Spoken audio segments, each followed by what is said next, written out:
One of the very striking moments in the book is when you talk about how your top managers, after you rebuild Bridgewater into a success again, basically came to you and said, look, here's what Ray does well.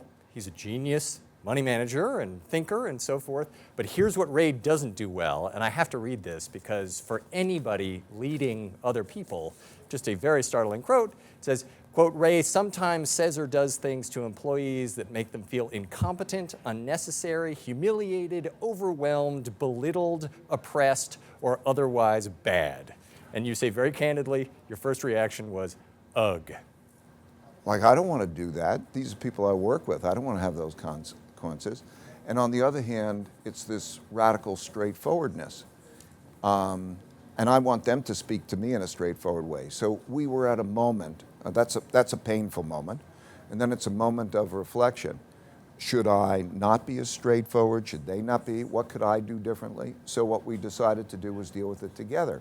Like, I thought that I should then ask the questions. Do you not want me to tell you what I think?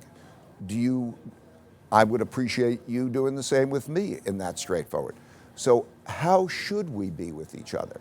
And by agreeing how we should be with each other and writing those things down so that this is what we're doing, we began to get more of the management principles of how we are with each other, because it's the key to our success.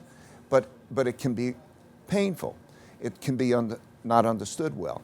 There's things in our brain, neuroscientists tell me that there's a part of our brain which we call the prefrontal cortex, the thoughtful part of our brain, in which we sort of want to be radically straightforward. We'd like to know what our weaknesses is, because it's logical.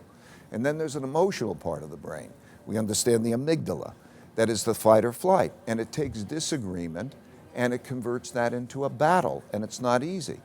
And so those two parts of our brains are at odds, and if we understand that and we work ourselves through, at the end of the day, can I be radically truthful with you? Like, what's so bad about us being radically truthful with each other and radically transparent?